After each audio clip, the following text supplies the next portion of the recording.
Introduction, the 5th day. Adam stood alone. The garden was silent. No birds sang. No wind moved through the trees. Even the rivers seemed to flow more slowly than before. Everything had changed. Moments earlier he had hidden among the trees, hoping the Creator would not find him, yet deep inside he knew such a thing was impossible. Nothing could be hidden from the one who made all things. The light appeared at the far edge of the garden. Not a flame, not a star, not the sun. Something greater. The very presence of God. The trees bent away from the radiance. The stones beneath Adam's feet glowed softly. The air itself seemed alive. Adam lowered his eyes. For the first time in his existence he felt fear. Not fear of pain, not fear of death, fear of separation. The voice came from the light. Gentle, powerful, impossible to ignore. Adam. The sound traveled through every part of him, not merely his ears, his thoughts, his soul, his very being. Adam fell to his knees. My Lord. For a moment neither spoke. The silence carried a sadness deeper than oceans, a sadness Adam had never known. You chose knowledge over trust. Adam closed his eyes. The words struck harder than any weapon. I know. You chose your own understanding over mine. Tears formed in Adam's eyes. I know. The light brightened. Not in anger, in sorrow. You were created to walk among the stars. Adam looked upward. Images flashed before him, worlds, galaxies, nebulae, places beyond human imagination.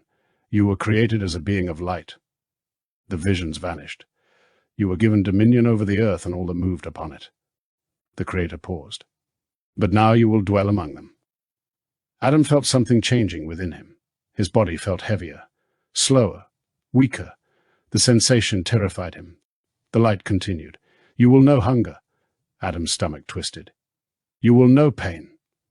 His muscles tightened. You will know loss. A sadness entered his heart. And one day you will know death. Adam's breath caught. Death. The word itself felt unnatural, wrong, yet somehow inevitable. Earth shall become your temporary prison. The garden seemed colder, far away, as though it already belonged to another life. You shall remain there until judgment. Adam looked toward the light. How long, my lord? The answer would echo through history. 5 days. Adam frowned. 5 days did not seem long, not long at all. The Creator continued. To me a day is as 1,000 years. Understanding slowly dawned upon him. 5 days, 5,000 years, the number felt impossible. Entire civilizations would rise and fall within that span. Generations beyond counting. The light began rising higher, as though preparing to depart. When 5 days have passed, the journey shall end. Adam felt tears running down his face. Will I see you again? The light shone brighter than ever before. So long as mankind chooses, the answer confused him, yet somehow he understood. Choice. The same gift that had brought him here. The same gift that would determine humanity's future. The light ascended. Higher and higher. The heavens themselves seemed to open. For 5 Earth days the radiance traveled upward, crossing distances beyond comprehension, leaving behind a trail of brilliance stretching into eternity. Adam watched until the light became only a star. Then even that disappeared. Silence returned. For the first time in history, a man stood alone beneath the sky. The wind touched his face. The earth beneath his feet felt solid, heavy, physical. He was no longer what he had once been, no longer a creature of light. Now he was flesh, matter, a prisoner of time. Far above him, beyond the reach of stars, beyond the edge of creation itself, the destination waited. 5,000 years away. And the countdown had already begun. Chapter 1, The Test. Maya stared at question 7 like it had personally betrayed her. She had no idea what the answer was. That part did not surprise her. What surprised her was the strange feeling crawling up the back of her neck. She knew she would not know the answer before she even read the question. The classroom was quiet except for pencils scratching paper and the soft buzz of the overhead lights. Mrs. Patterson sat at her desk, grading papers with red ink. Sunlight poured through the windows and stretched across the floor in long yellow bars. Everything looked normal, too normal. Maya slowly looked around the room. The whiteboard, the clock, The girl chewing on her pencil 2 rows over, the boy tapping his foot near the door. She had seen all of this before. Not yesterday. Not in a dream. Before. Her heart started beating harder. A whisper came from behind her. Maya. She turned slightly. Lena leaned forward over her test. You ever get déjà vu? Maya froze. What? Lena lowered her voice. Like you already lived something before. Maya stared at her. The room seemed to get colder. You feel it too? Lena's face changed. So I'm not crazy. Maya looked back down at her paper. Question 7 waited for her. The same question. The same blank space. The same sick feeling that she had already failed this test once before. I didn't study, Maya whispered.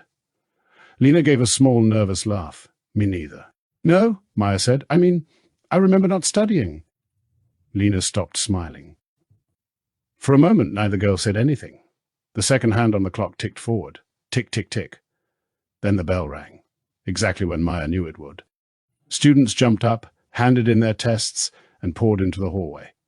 Maya remained seated for 1 extra second, because now she was sure. This had happened before. She just didn't know how. In the hallway, Lena caught up with her. Okay, Lena said. That was weird. Maya nodded. Very weird. You think it means something? Maya looked around at the crowded school hallway. Lockers slammed. Students laughed. Teachers called after kids to slow down. Everything was normal again.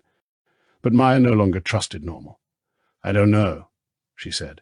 Lena looked at her carefully. You scared? Maya wanted to say no. Instead, she looked toward the window at the bright afternoon sky. Far above the school, beyond the clouds, beyond anything either girl could see, something was moving. Not close enough to notice. Not bright enough to understand. Not yet. Maya felt a chill run through her. Yeah, she said quietly.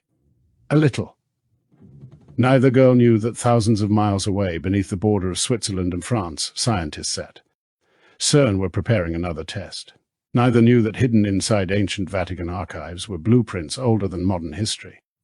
Neither knew that certain men believed the world had already reached this moment before. Again, and again, and again.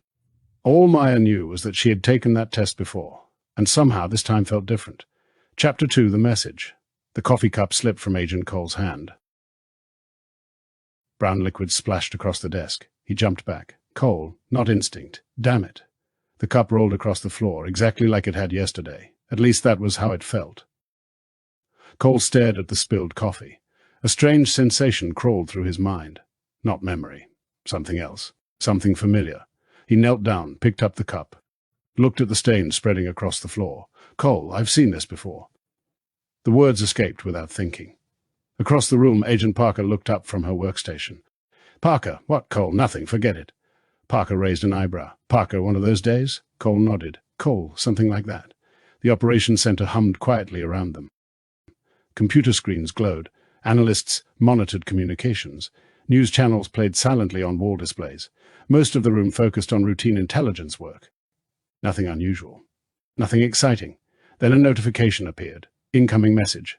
Vatican secure channel. Priority. Urgent. Every analyst immediately looked up. Parker. That's not normal. Cole. No, it isn't. Cole opened the message.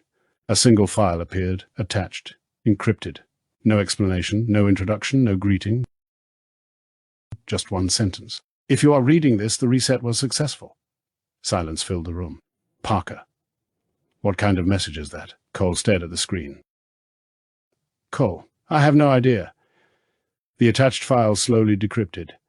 Ancient scanned pages appeared, handwritten notes, sketches, symbols, technical diagrams. Everyone leaned closer. Analyst. What am I looking at? Cole. Blueprints, Parker. Blueprints for what? Cole zoomed in. The diagrams became clearer. Rings, energy systems, mathematical calculations.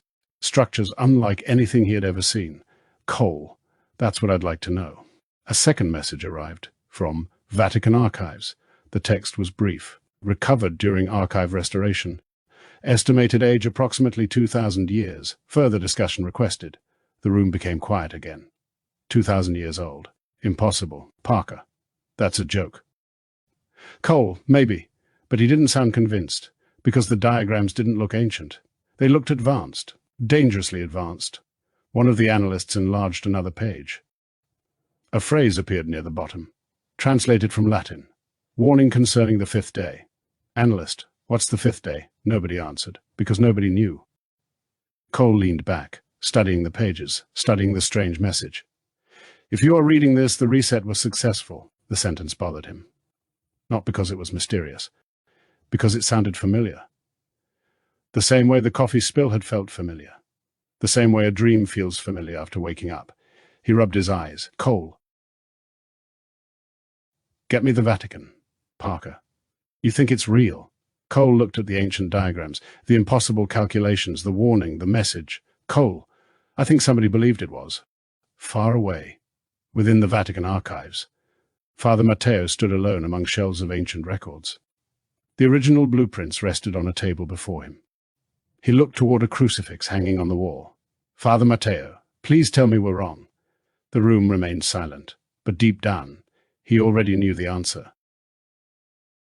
And somewhere beyond the earth, far beyond the sight of telescopes, far beyond the understanding of mankind, something was moving, closer, slowly, patiently, toward the world, and nobody yet understood why. Chapter 3, The Coffee Spill. Everything felt completely normal. Agent Cole arrived at headquarters 20 minutes early. That wasn't unusual. He preferred quiet mornings. Less noise, less paperwork, less people asking stupid questions. The operations center remained mostly empty. Only a few analysts occupied their stations. Computer screens glowed softly in the dim room. The smell of fresh coffee drifted through the air, normal, which was exactly why the feeling bothered him. As he approached the coffee station, a strange thought entered his mind. Not a voice, not a memory, just certainty. The coffee is going to spill. Cole stopped walking. Cole. What? The thought made no sense. He looked around. Nobody else seemed to notice anything strange. The coffee machine continued brewing. An analyst typed at a keyboard. A television silently displayed morning headlines. Everything appeared ordinary. Cole shook his head. Cole. Need more sleep. He grabbed a cup, filled it, turned around, and immediately bumped into someone. Coffee flew through the air. Brown liquid splashed across the floor. The cup rolled away, exactly as he had already seen it happen. Cole froze. The entire room seemed to slow down. He stared at the stain spreading across the tile, the overturned cup, the droplets running across the floor. Every detail felt familiar. Not familiar because it had happened. Familiar because he remembered it happening before it happened. Cole. No. The word escaped before he realized he spoke. Agent Parker looked up from her desk. Parker, you okay? Cole continued staring at the spill. Cole. Yeah, a lie. Parker, you don't look okay. Cole crouched down, picked up the cup. The strange certainty remained. Not a prediction, not a guess, a memory. And that made no sense. Parker. What happened? Cole hesitated. Cole, I knew it was going to happen. Parker laughed. Parker? Sure you did. Normally he would have laughed too. This time he didn't, because he wasn't joking. For several seconds neither spoke. Then another analyst entered carrying a folder. Analyst. Morning. Cole turned toward him. The moment he did, another flash. The analyst would drop the folder. The papers would scatter. The top page would slide beneath Parker's desk. The image appeared in his mind for only a second, then disappeared. Cole, wait, too late. The analyst tripped. The folder fell. Papers exploded across the floor. One sheet slid beneath Parker's desk. Silence. The room stared at Cole. Cole stared back. Analyst. How did you... Nobody finished the question, because nobody had an answer. Even Cole didn't. Parker.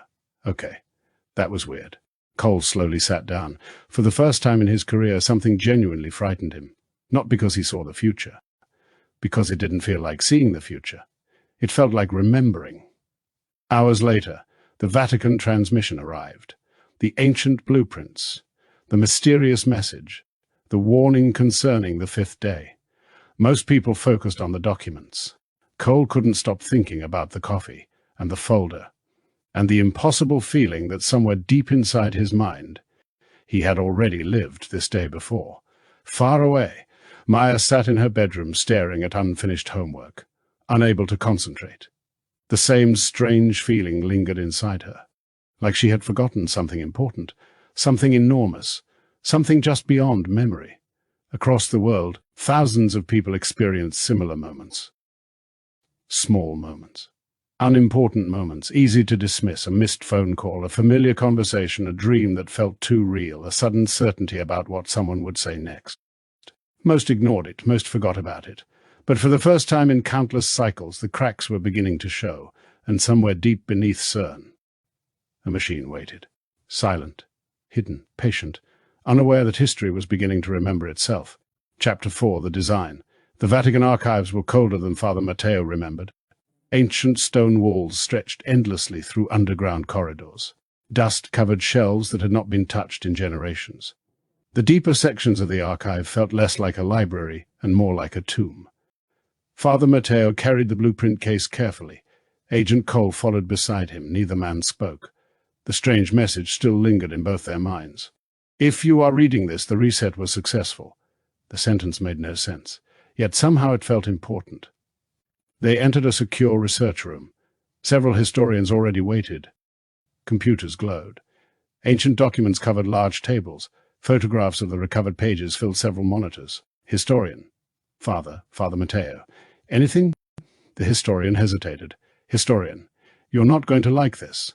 Cole exchanged a glance with Matteo. Cole, we haven't liked anything so far. The historian enlarged one of the scanned pages. Complex rings appeared. Concentric circles, power systems, mathematical equations. Historian. We've completed additional translations. He highlighted several symbols. Historian. The language is approximately 2,000 years old. Maybe older. Cole. That's impossible. Historian. I agree. The historian switched to another image. A technical diagram appeared. Historian. This is where things become difficult. Cole. Difficult how? The historian opened another window. This one wasn't ancient. It was modern. Engineering schematics, computer-generated designs, scientific notations. Cole. What's that? The historian looked uncomfortable. Historian. Publicly available CERN documentation. Silence. Cole. You're joking. Historian. I wish I was. The two images appeared side by side. Ancient blueprint, modern design. The room became completely silent, because they matched. Not perfectly, not exactly, but closely enough that nobody could dismiss it. Father Matteo, dear God. Cole leaned closer. The ring structures aligned. The energy pathways aligned. Several mathematical relationships aligned. 2,000 years separated the documents, yet they appeared connected. Cole. How? Nobody answered, because nobody knew. Historian. There is more. The historian zoomed toward a section of translated text. Warning concerning the fifth day. The phrase appeared again. Cole. What is the fifth day? The historian shook his head. Historian. We don't know. Another translation appeared. Only partially complete. The gate must be rebuilt. Father Matteo, the gate? Historian. That's the closest translation. Cole. Gate to what? Historian. Silence returned. Father Matteo walked toward the ancient pages, studying them, searching for something, anything. Then he stopped. One symbol repeated throughout the documents, over and over again. A circle, inside another circle, inside another circle. Father Matteo. I've seen this before. Everyone turned toward him. Cole. Where? Matteo didn't answer immediately, because he wasn't certain. Not yet. Only a feeling. A memory. A connection hiding just beyond reach. Just like the strange feeling people around the world had begun experiencing. Father Matteo. I need access to the restricted archive. The historians exchanged nervous looks. Historian. Father Matteo now. Something in his voice ended the discussion. Minutes later, the secure doors opened. Beyond them waited records rarely viewed. Records few people even knew existed. And somewhere among those forgotten documents, Father Matteo believed he might find the answer. Meanwhile, thousands of miles away, deep beneath Switzerland, Dr. Eric Voss stood on a platform overlooking the collider. Miles of tunnels stretched into darkness. Machines hummed. Magnets pulsed. Engineers moved between control stations. The project remained on schedule, at least for now. Voss stared into the darkness. Dr. Voss. Almost. The word echoed through the chamber. He had spent years preparing for this moment. Years ensuring every calculation was correct. Years protecting Project Phoenix. And yet lately, Something felt wrong. The feeling reminded him of a dream he couldn't quite remember. For a brief moment he felt as though he had stood on this platform before. Many times before. Then the feeling vanished. Voss dismissed it, turned away, and continued his work. Far beyond Earth, the universe remained silent. Nothing unusual appeared in the night sky. Nothing that astronomers could identify. Nothing that would attract public attention. Yet somewhere in the vast darkness, events were already in motion. And with each passing day, humanity moved closer to a truth it had forgotten. Chapter 5, The Hidden Records. The restricted archives were never meant to be found. Even within the Vatican, few people knew they existed. The chamber sat beneath layers of older chambers, a vault beneath a vault, a secret beneath a secret. Father Matteo followed the archivist down a narrow stone staircase. Agent Cole remained close behind. Neither spoke. The silence felt appropriate. The deeper they traveled, the older everything became. Modern lighting gave way to ancient lantern fixtures. Stone replaced concrete. History replaced record-keeping. Finally, the staircase ended. A massive iron door blocked the passage. The archivist inserted a key, then another, then entered a security code. The lock released with a heavy metallic click. Archivist? Only a handful of people have entered this room during the last century. Cole. That's reassuring. The door slowly opened. Rows of shelves stretched into darkness. Ancient books, scrolls, boxes, records, thousands of years of secrets. Father Matteo stepped inside, immediately feeling something strange. Not fear, not danger, recognition, as though he had stood here before. The feeling disappeared as quickly as it arrived. Father Matteo, let's begin. Hours passed. Dust covered their hands. Ancient pages filled the tables. Records from forgotten centuries emerged one after another. Most proved useless. Religious correspondence, political disputes, financial records. Nothing connected to the blueprints. Nothing connected to the message. Then Cole opened a small leather-bound journal. Cole. Father. Matteo looked up. Cole, I think you need to see this. The journal appeared centuries old. Its pages brittle. Its ink faded. A date appeared near the top. A.D. 1087. Father Matteo. What is it? Cole turned the page. The entry was short, written in Latin. Matteo translated aloud. Father Matteo. The light has returned. The room became silent. Cole. Returned? Matteo continued reading. Father Matteo. Many claim it is a sign. Another line followed. Father Matteo. The brothers argue whether judgment approaches. Silence. Cole. That sounds familiar. Too familiar. The strange light, the approaching object, the warnings. The similarities felt impossible. Father Matteo, keep reading. Several pages later, another entry appeared. The light vanished. Then the cycle continues. Cole looked up. Cole. Cycle. The same word neither wanted to hear. The same implication neither wanted to consider. Matteo reached for another document. Then another. Then another. Hours became evening. Patterns emerged. Different centuries. Different authors. Different locations. The same descriptions. The light. The warning. The cycle. Again. And again. And again. Cole. This isn't possible, Father Matteo. No, it isn't. Yet the evidence sat directly in front of them.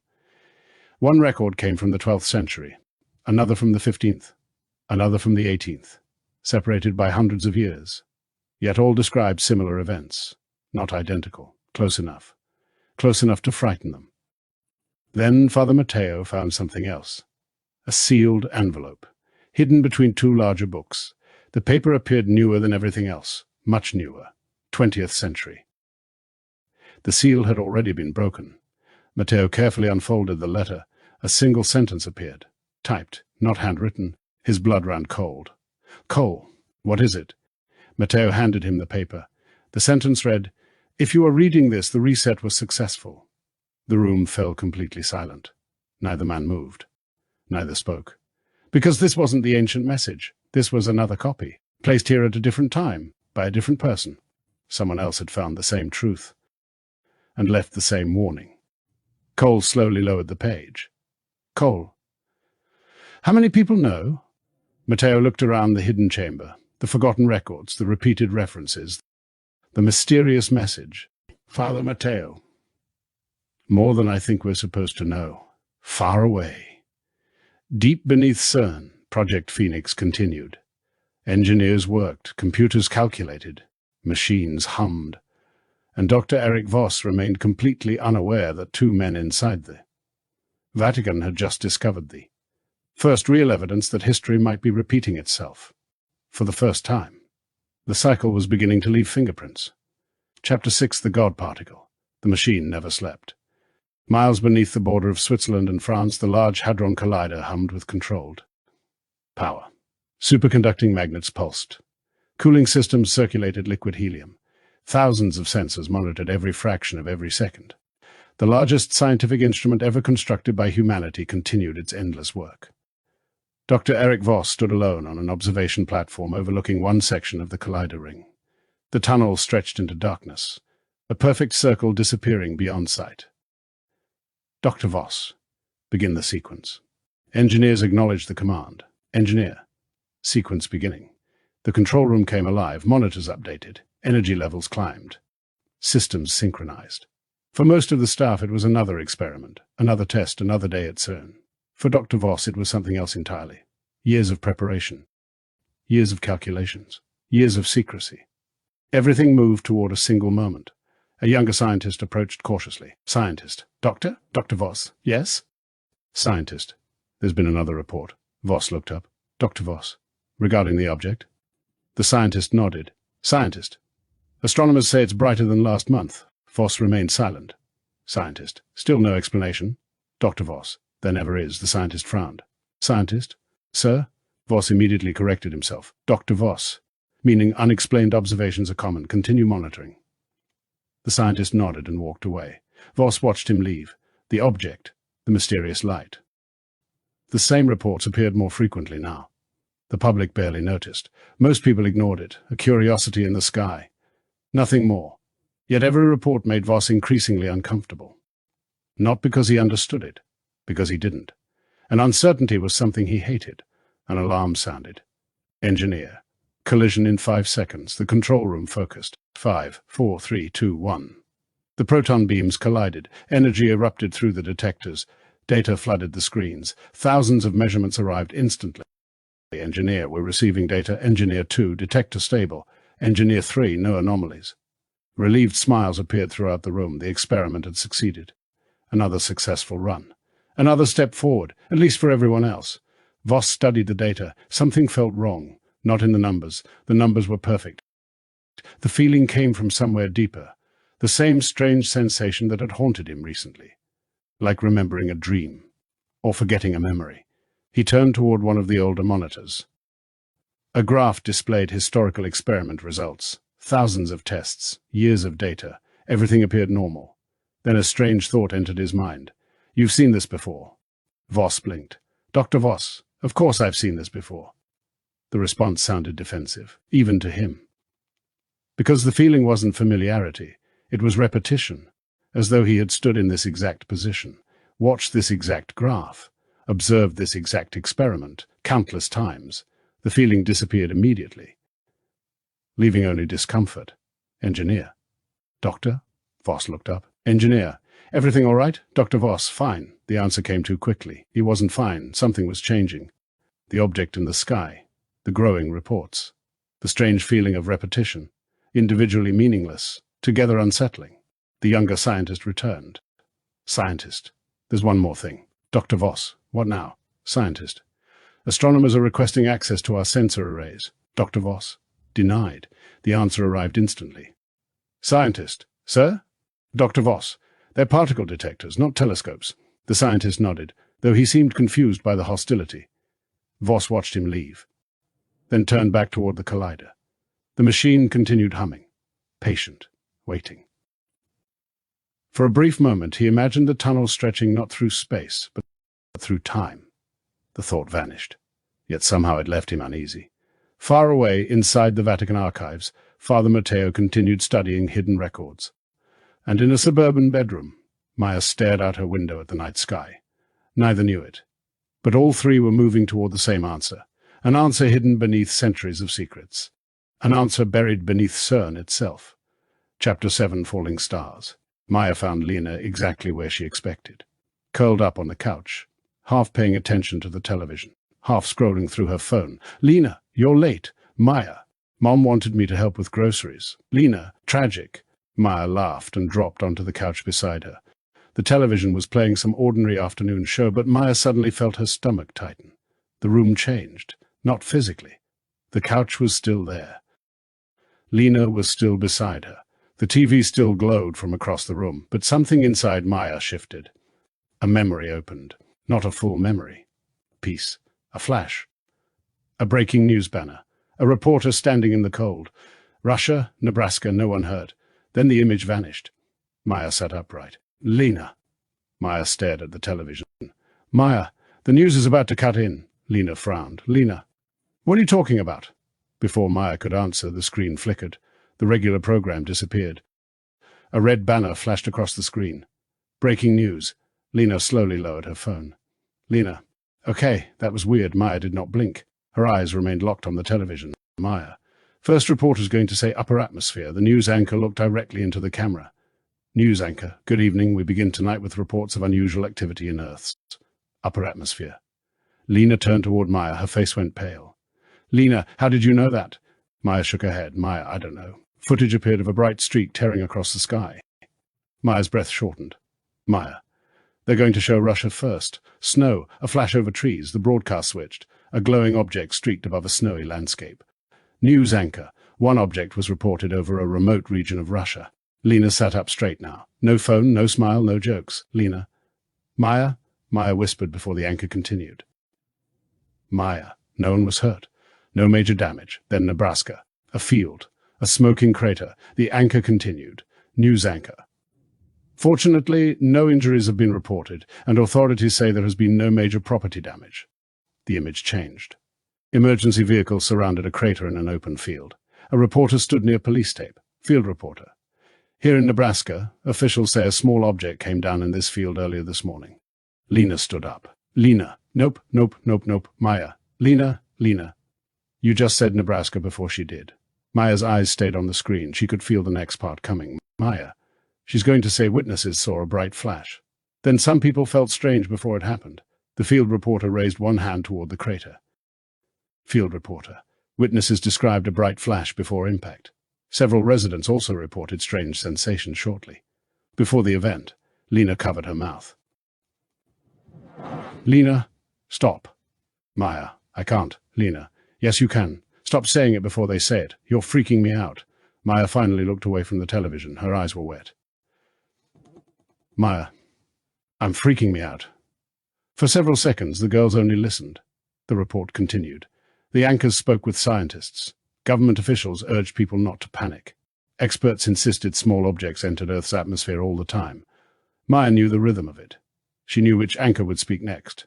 She knew when the camera would cut back to the studio. She knew the scientist would say there was no immediate threat. She knew the second anchor would ask if these events were connected. She knew the scientist would avoid answering directly. And every time it happened, Lena watched her face. Because Maya always knew a second before. "Lena, say the next thing." "Maya, what?" "Lena, say it, before they do." Maya swallowed. "Maya, the scientist is going to say at this time we have no evidence connecting the events." On screen, the scientist adjusted his glasses. "Scientist, at this time we have no evidence connecting the events." Lena backed away from the couch. "Okay, that's enough." The broadcast cut to another image, a tiny point of light against black space. Maya's stomach dropped. "Maya, there's something else." Lena froze. Lena froze. "They're going to talk about a light. They're going to it is. They'll say it's far away, no threat." The anchor returned. News anchor. Astronomers around the world are also continuing to monitor a recently observed object deep in space. The screen showed a small, plain dot of light. Nothing more. No shape, no detail, no explanation. News anchor. Experts stress there is currently no cause for concern. The object remains extremely distant and poses no known threat. Lena stared at the television, then at Maya, then back at the television. "Lena, of this do you remember?" Maya shook her head slowly. "Not all of it, just pieces." "Lena, from where?" Maya had no answer. "Maya, it feels like—" She stopped, because the words sounded insane. "Lena, like what?" Maya looked back at the glowing dot on the screen. "Maya, Like this already happened. The television moved on to another story. Politics, weather, sports. The world kept spinning like nothing had changed. But something had changed, at least for the girls. Lena sat down slowly, this time closer to Maya. Lena. Okay, so the test wasn't just stress. Maya shook her head. Maya. No, Lena, and this isn't normal déjà vu. Maya, no. Lena stared at the blank wall for a long moment. Lena. Then what is it? Maya looked toward the window. The sky outside was calm, blue fading into evening. No falling stars, no fire, no warning. But somewhere far above them, something had begun moving closer. Or maybe it had always been moving closer. Maybe the world had simply reached the part where people could finally notice. Maya, I don't know. Her voice dropped to almost nothing. Maya, but I think we're remembering something we're not supposed to remember. Neither girl spoke after that. The news kept talking. The world kept pretending there was nothing to worry about. And across the planet, in small living rooms, bedrooms, offices, cars, and classrooms, other people began experiencing the same impossible feeling. They knew what someone would say before they said it. They remembered places they had never been. They dreamed about days that had not arrived. Most dismissed it. Most forgot by morning. But Maya did not forget. Neither did Lena, because now they had proof. The first cracks in the cycle had appeared, and this time the world was still moving forward. Chapter 8, The Briefing. People lived their lives completely unaware that somewhere beneath. The president stood alone, staring out the White House window. Washington was quiet tonight. Too quiet. The city lights stretched into the distance. Traffic moved along familiar roads. Europe, scientists might be preparing to rewrite history itself. A knock sounded at the door. Agent Cole entered. Behind him came Father Matteo via secure video conference and several military analysts. The room immediately felt heavier. The president knew that, look, nobody brought good news at this hour. President, tell me what you've got. Cole placed a classified folder on the desk. The title read, Watcher Blueprint Analysis. The president opened it. Ancient drawings filled the pages, circular structures, energy systems, mathematical equations. The same diagrams Cole had shown him before. President, still looks like science fiction, Cole. We thought so too, until we compared them to CERN. A display screen illuminated. Modern collider schematics appeared beside the ancient drawings. The similarities were impossible to ignore. The president slowly leaned forward. President. You're telling me somebody designed this 2,000 years ago, Cole? That's exactly what we're telling you. The president rubbed his forehead. President. And Vatican intelligence agrees. Father Matteo nodded from the monitor. Father Matteo, we do. President. I never thought I'd hear those words. The room remained silent. Nobody felt like laughing. One of the military analysts activated another display. A timeline appeared. 2,000 years. Ancient discovery. Rediscovery of the blueprints. Modern construction. CERN. Everything connected by a single red line. Analyst. We believe the machine resets history to approximately this point. The analyst pointed toward the timeline. Analyst. The rediscovery event. President. Why there, Cole? Because that's where the instructions begin. The president looked again. The answer was unsettlingly logical. If someone wanted to preserve knowledge through a repeating cycle, they would return to the moment the knowledge was first found, the beginning of the loop. The Vatican AI analysis appeared on screen. AIN report. Purpose probability assessment. Scientific research 4%. Energy production 1%. Unknown 8%. Temporal displacement 87%. The president stared at the numbers. President. 87%. Father Matteo nodded. Father Matteo. The AI is becoming increasingly confident. President. Confident about time travel. Father Matteo. Yes. Nobody in the room seemed comfortable saying the words. Cole stepped forward. Cole, the important part isn't whether it sounds impossible. President. What's the important part? Cole. Someone believes it works. The room became quiet.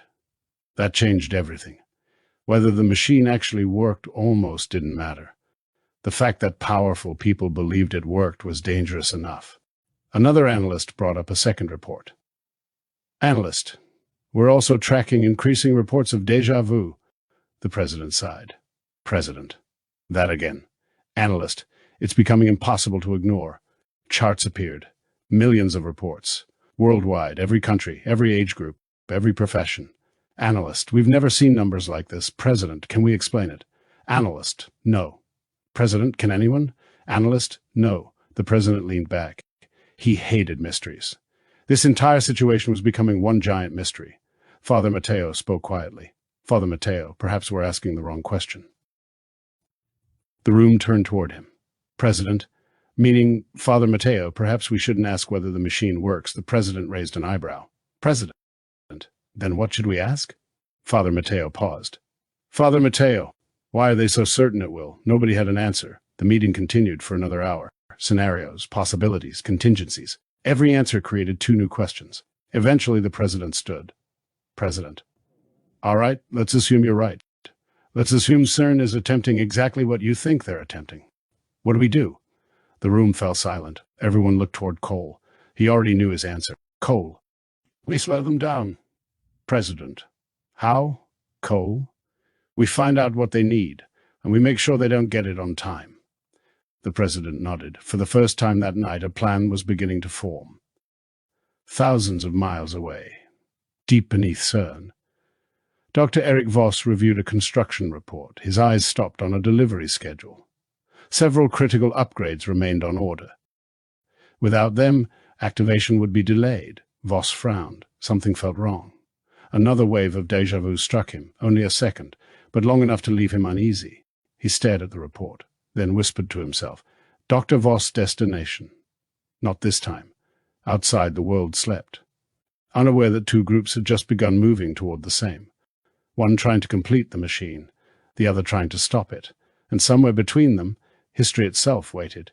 Chapter 9, The Delay. The first rule of intelligence work was simple. Follow the money. The second rule was even simpler. Follow the parts. Agent Cole stood before a wall-sized display covered with supply chains, manufacturers, shipping routes, contractors, subcontractors, warehouses. Every company feeding equipment into CERN's upgrade project. The room looked more like a corporate board meeting than a military operation. Which was exactly why it worked.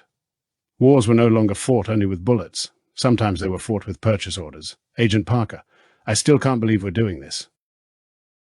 Cole looked up. Cole? Doing what? Agent Parker, trying to stop a time machine with paperwork. The room laughed. For the first time in days, the tension eased. Cole, welcome to modern warfare. An analyst highlighted several suppliers. Analyst, these are the critical components. Without these upgrades, activation gets delayed. The screen zoomed in. Several shipments flashed red. Analyst, magnets, control systems, power regulators, timing hardware. If even one arrives late, CERN loses months. Cole studied the list. Cole, months might be enough. Nobody knew exactly what enough meant, but everyone understood the objective. Buy time. The president appeared via secure connection. President. Status. Cole pointed toward the screen. Cole. We've identified the critical upgrade path. President. Can we stop it? Cole shook his head. Cole, not legally. The president smiled. President. Good thing I didn't ask legally. A few people chuckled. The military AI projected several scenarios. Most failed. Some caused investigations. Others exposed the operation. Then one option appeared. Simple. Elegant. Almost boring. AI analysis.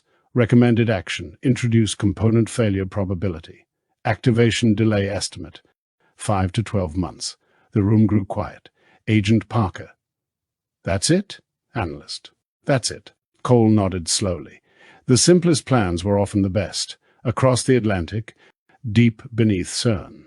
Dr. Eric Voss reviewed another progress report. Everything remained on schedule, exactly as it had in the previous cycle, and the cycle before that.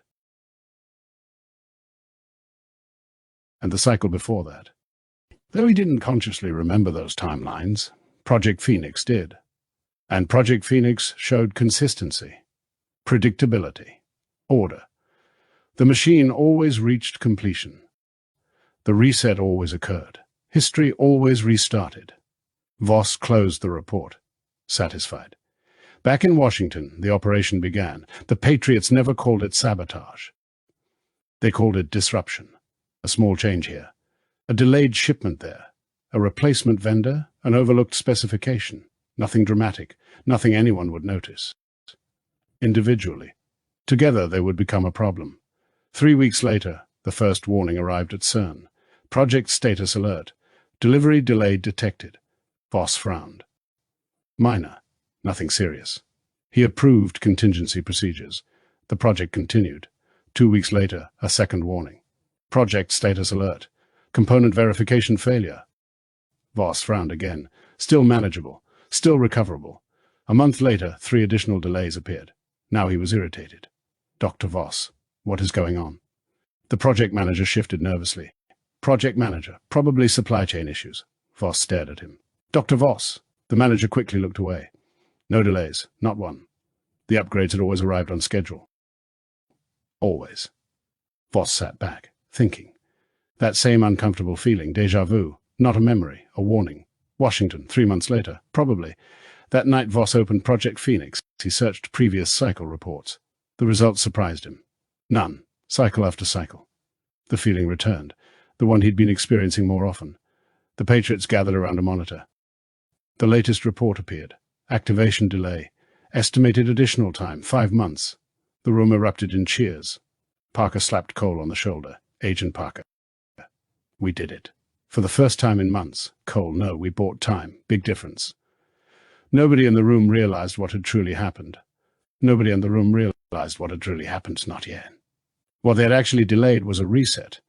And for the first time in thousands of years, the clock continued ticking beyond the point where history normally restarted. The timeline had begun to diverge, the loop was breaking. And somewhere deep inside the human mind, memories long buried began to stir. The first cracks had appeared. Chapter 10 beyond the reset. The first asteroid hit Siberia.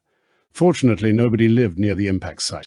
The object burned through the atmosphere before slamming into frozen wilderness hundreds of miles from the nearest town.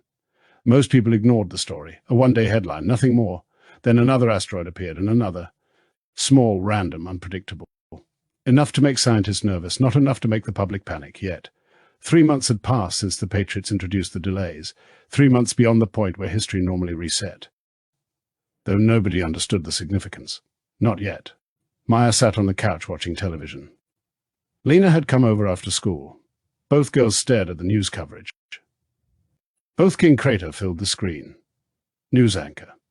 Authorities continue investigating yesterday's atmospheric impact event. Officials confirm no casualties. NASA maintains there is no immediate danger to the public. Lena rolled her eyes. Lena. That's always their answer. Maya, pretty much, Lena. No danger, nothing to see. Move along. The girls laughed. The news switched to another report. A second impact. Different country, different continent, same explanation. Maya, okay. That's weird. Lena. Yeah. Even I think that's weird. The anchor continued. News anchor. Scientists are also continuing to monitor the unexplained light phenomenon visible in portions of the night. Sky. The image appeared briefly. A bright object. Nothing more. No details, no answers, just light. Maya, there it is again. Lena, nobody knows what it is, Maya. Apparently not. The report moved on. Neither girl realized how important that light would eventually become. Deep beneath CERN, Dr. Eric Voss watched test results scroll across multiple screens. The recent upgrades had finally arrived, months late, but they had arrived. Engineers crowded around the displays, the test sequence completed. Numbers poured in. Energy levels, field stability, containment values. Voss studied them carefully. His excitement faded. Dr. Voss, run it again. The technicians exchanged glances. One nodded. The test repeated. The result remained unchanged. Voss stared silently at the screen. Engineer. Problem, Dr. Voss. Not enough. Engineer. Not enough what? Dr. Voss. Power. The room went quiet. Nobody liked hearing that word. Power requirements already pushed the limits of the facility. Voss looked back at the numbers. The machine was functioning technically, but not at the level required, not for activation, not for the reset. Later that evening, a private meeting assembled inside CERN. Senior scientists, project managers, investors. Voss stood at the head of the table. Dr. Voss, the upgrades were successful, mostly. The room relaxed, until he continued. Dr. Voss. However, we require additional amplification systems. The room immediately tensed. Investor, how long? Dr. Voss, several months. The investor's face darkened. Investor, unacceptable. Dr. Voss, necessary. The room fell silent. Nobody argued further, because they all knew what was at stake, even if they never said it aloud. Washington. Patriot headquarters. Agent Cole entered the briefing room. An analyst immediately waved him over. Analyst, you need to see this. Cole looked at the report. His eyebrows rose. Cole, you've got to be kidding me. Analyst. Nope. Cole. They need another round of upgrades. Analyst. Looks that way. The room slowly filled with smiles. A second chance. Nobody had expected one. Agent Parker. You know what this means? Cole nodded. Cole, yeah, it means we can get closer. The screen changed. New manufacturing contracts, new installation teams, new suppliers, new schedules. Then one line caught Cole's attention. Installation assistance required. On-site technical crews. Cole stared at it. An idea forming. Agent Parker. What are you thinking? Cole slowly smiled. Cole, I'm thinking we might not need to work through suppliers this time. The room became very quiet. Everyone understood immediately. Agent Parker. You want boots on the ground. Cole. I want eyes on the machine for the first time. The Patriots weren't planning to delay CERN from a distance. They were planning to walk through the front gate. Outside the briefing room windows, night had fallen. The mysterious light remained visible high above the horizon. Still unexplained. Still ignored by most of the world. But growing brighter every week. And for the first time since Project Phoenix began, the people trying to stop the machine were about to get close enough to touch it. Chapter 11. The Installers. The gates of CERN stood open. Massive steel barriers, security checkpoints, surveillance cameras. Enough concrete and technology to make the facility look more military than scientific. Agent Cole sat behind the wheel of a white service truck. A forged company logo covered the side. The paperwork was perfect. The uniforms were perfect. The credentials were perfect. Months of preparation had led to this moment. Beside him sat Agent Parker. Neither spoke much. Both knew the stakes. The truck rolled toward the security checkpoint. A guard stepped forward, clipboard in hand, tired expression, the kind of look that came from working too many hours. Security guard. Purpose. Cole handed him the documents. Cole. Upgrade installation team. Power amplification package. The guard studied the paperwork. For a moment, nobody spoke. Cole remained calm. Inside, his heart pounded. Finally, the guard nodded. Security guard, you're late. Cole, supply chain problems. The guard laughed. Security guard. Tell me about it. The gate opened. The truck continued forward. Inside the facility, Cole got his first look at the Collider complex. The scale was unbelievable. Photographs had never done it justice. Miles of tunnels, research buildings, power stations, cooling systems, entire roads dedicated to supporting the machine. It looked less like a laboratory, more like a city, built for a single purpose. Agent Parker. Now I understand where all the money went. Cole nodded. Cole. Yeah. Several hours later, the installation team attended a project briefing. Engineers filled the room. Technicians, scientists, contractors, everyone focused on schedules, deadlines, completion dates. The atmosphere felt tense, almost desperate, as though time itself had become an enemy. Then Dr. Eric Voss entered. The room immediately quieted. No introduction necessary. Everyone knew who he was. Voss reviewed the room. His eyes briefly passed over Cole, then Parker, then the rest of the installation crew. Something about his expression lingered, only for a second, then it was gone. Dr. Voss. We've lost enough time. The room remained silent. Dr. Voss.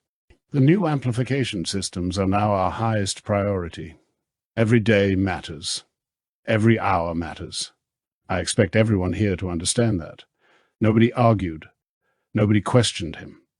The project had already suffered months of delays. Nobody wanted more. Later that afternoon, Cole and Parker moved equipment through one of the lower sections of the facility. The farther underground they traveled, the more impressive the machine became. The collider stretched endlessly through massive tunnels. Huge magnets lined the walls. Control systems blinked softly. Everything felt alive, waiting. Agent Parker. Hard to believe this thing's supposed to send the world back 2,000 years. Cole. Keep your voice down, Parker grinned. Agent Parker, you think the machine's listening, Cole? At this point, nothing would surprise me. Meanwhile, Dr. Voss sat alone, reviewing personnel records. Something bothered him. A feeling he couldn't explain. The installation crew, the timing, the delays. Everything felt wrong. Not dangerous. Not yet. Wrong. He opened another file. Then another. Then another. Searching. Comparing. Looking for something he couldn't define. Finally, he leaned back. Frustrated. No evidence. No discrepancies. Nothing. Yet the feeling remained. That night, Voss walked alone through one of the lower tunnels. The machine hummed around him. Steady. Predictable. Comforting. Then he stopped. Mounted against a maintenance rail sat one of the newly delivered amplification modules. Voss stared at it. Something about it seemed familiar. Not because he had seen it before, because he remembered seeing it before. The sensation struck him hard. A flash. A fragment. A memory. The same corridor. The same module. The same machine. But something happened next. Something important. The memory ended before he could see it. Voss slowly stepped backward, breathing heavily. Dr. Voss, what are you trying to tell me? The tunnel offered no answer. Only the endless hum of the machine, above ground. The mysterious light continued shining in the night sky. Brighter than before. Still unexplained. Still ignored by most of the world, but not for much longer. Because events were beginning to accelerate. And somewhere deep beneath CERN, two groups were now moving through the same maze. One trying to complete the machine, the other trying to stop it. Neither realizing how close they already were to each other. Chapter 12, The Eyebrow. The fourth morning began with another project briefing. The installation crews gathered around a large conference table, one person at a time. 3 days passed without incident. At least that was how it appeared. The installation crews worked. Scientists monitored systems, engineers reviewed diagnostics, everything looked normal. Yet Agent Cole couldn't shake the feeling that somebody was watching them. Not security, not management. Someone else, someone smarter. Several scientists reviewed schedules. Completion dates filled a large display screen. Every task had become critical. Every delay mattered. Dr. Eric Voss entered. The room immediately fell silent. He looked tired, not physically, mentally, like a man carrying a weight nobody else could see. His eyes moved across the room, taking inventory, measuring, evaluating. Then they stopped, directly on Cole. Only for a second, then moved on. Cole remained perfectly calm. Years of training made that easy. Inside, however, alarms were going off. Dr. Voss. The latest projections have arrived. A graph appeared on the display. Power requirements, activation windows, energy curves. The numbers meant little to most people. The reaction did not. Nobody looked happy. Dr. Voss. Current estimates suggest additional installation work will be required. A scientist raised his hand. Scientist, how long? Voss didn't answer immediately. Instead, he looked toward the installation team, toward Cole, toward Parker, toward the newly arrived contractors, then finally, Dr. Voss. That depends entirely on how competent our installers are. A few people laughed. Nobody from the installation crew did. After the meeting ended, Cole and Parker loaded equipment onto a transport cart. Neither spoke until they entered a service corridor. Agent Parker. You see that? Cole. Yep. Agent Parker. The installation teams presented projected timelines. The room reviewed estimates, questions, costs. The discussion dragged on for nearly 2 hours. Finally, one executive asked the question everyone had been avoiding. He knows something. Cole. Maybe, Agent Parker. That's not reassuring. Cole smiled. Cole. Wasn't supposed to be. Later that afternoon. Shut down windows. Executive. How long before activation? The room became quiet. Cole glanced toward Parker. This was the moment. The answer had already been prepared months earlier. Cole. Assuming everything goes smoothly, around a year, the room erupted. Several scientists immediately objected. Managers began arguing. One investor nearly stood from his chair. Investor? A year? That's ridiculous, Cole. We're talking about a facility this size. Safety requirements alone. Investor, a year is unacceptable. Cole remained calm, exactly as trained. Across the table, Dr. Voss said nothing, not a word, not an objection, not an agreement. Nothing. He simply stared, watching, listening, thinking. Finally the argument settled. The meeting ended. People filed out, still frustrated, still debating, still complaining. Only Voss remained seated, his eyes fixed on the departing installation crew, particularly Agent Cole. For several seconds neither man broke eye contact.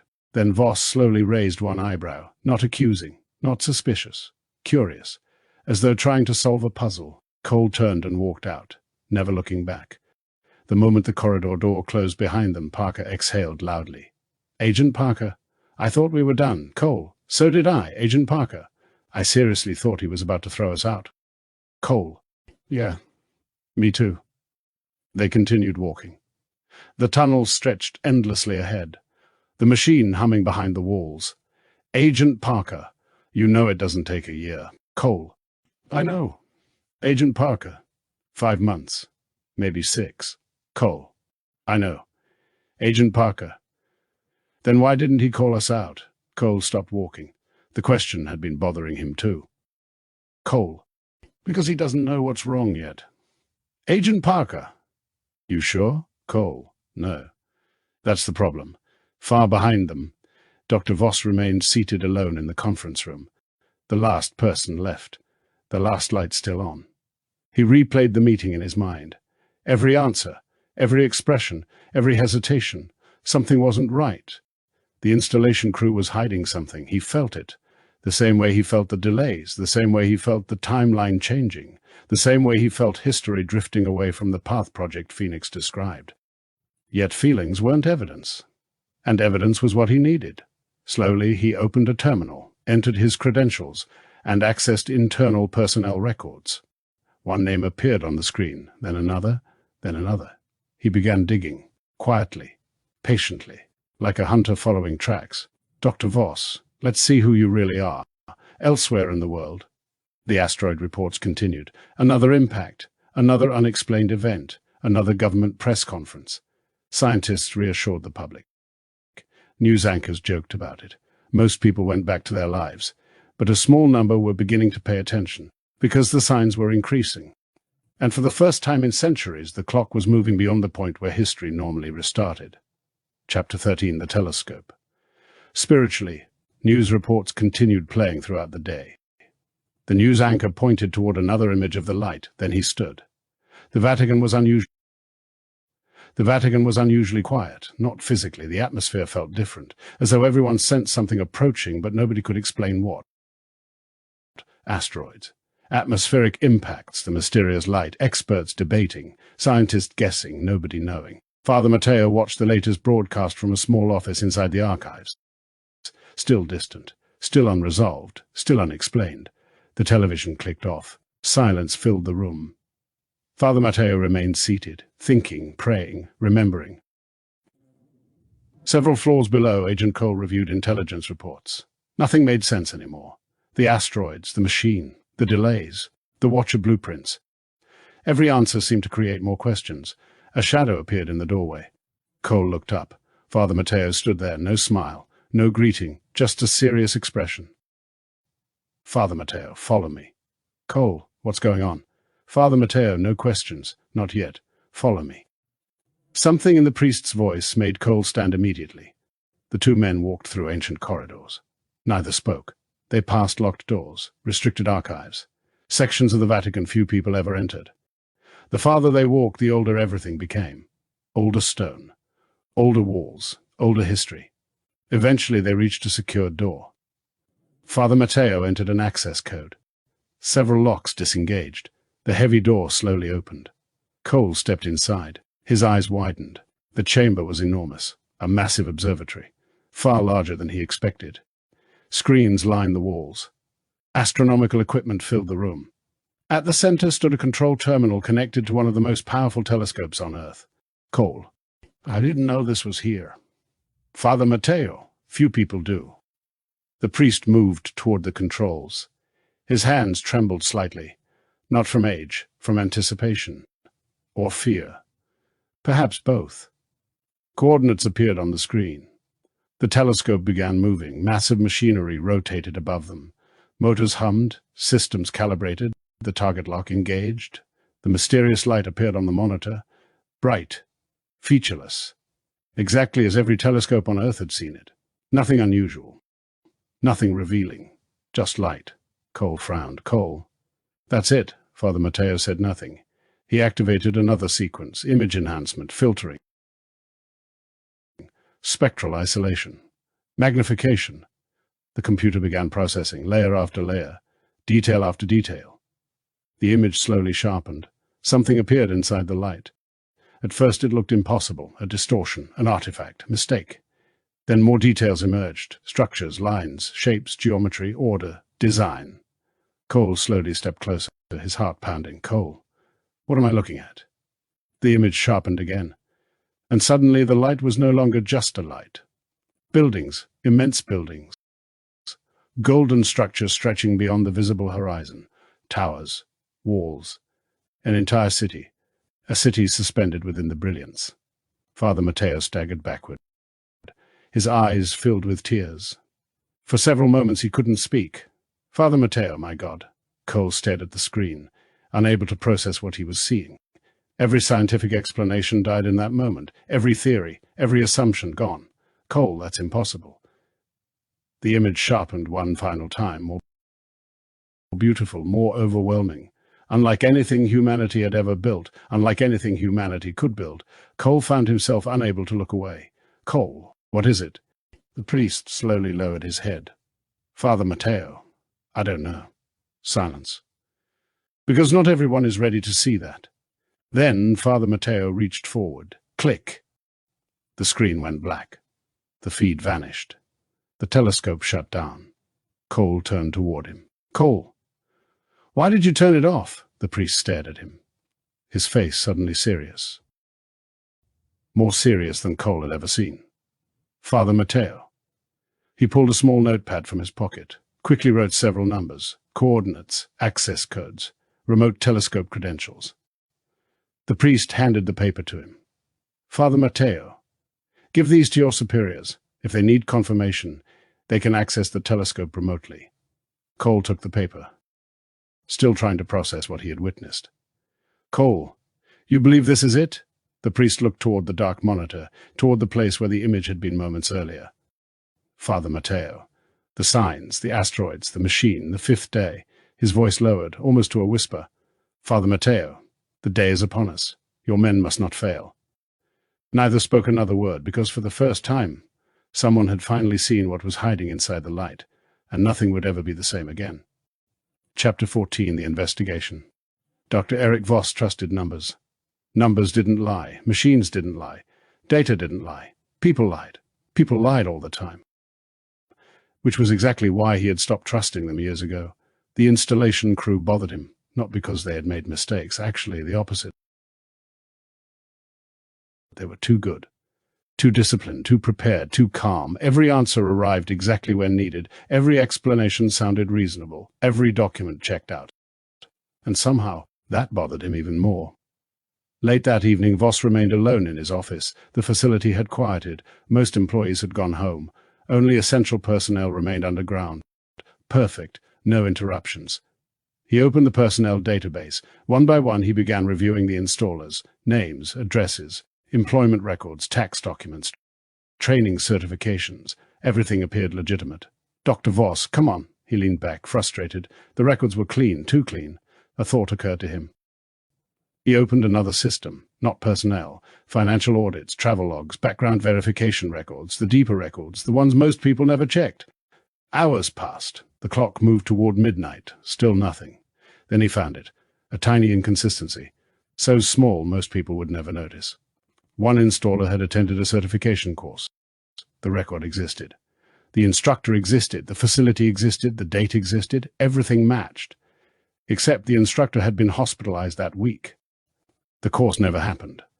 Voss sat upright. Dr. Voss. Interesting, not proof, but enough to keep digging. Another file. Another installer. Another discrepancy. A listed supervisor had retired years earlier. The signature existed, but the signature belonged to somebody no longer employed. Another inconsistency, then another, then another. Tiny, harmless, individually meaningless. Together, a pattern.